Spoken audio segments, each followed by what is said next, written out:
একটু আনে দেবো এর মতন। এদের একটু টাইম পাস হচ্ছে, এখন খাবার টাইম হয়ে গেছে, যেহেতু আজকে খাবারটা দিতে একটু দেরি হচ্ছে, তাই দাদু একটু ঘাস এনে দিল জমির থেকে।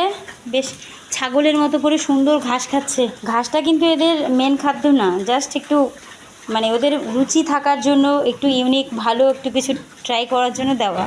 মাঝে মধ্যে একটু সবুজ ঘাস দিলে ওদেরও ভালো লাগবে। এই হচ্ছে কালোগুলো, কালো কালো মালটা ঘাস ভালোই খায়, এমনি বাইরে ছেড়ে দিলেও খায়। ভিতরে একটু দিয়ে দেখলাম, সুন্দর খাচ্ছে। একটু করে ঘাস খা, তোদেরও সময়টা কাটুক, তার ততক্ষণে তোদের ফিট চলে আসবে। দাদু ঘাস কাটছে, অনেক ঘাস এখানে, প্রচুর ঘাস, সবুজে সবুজ।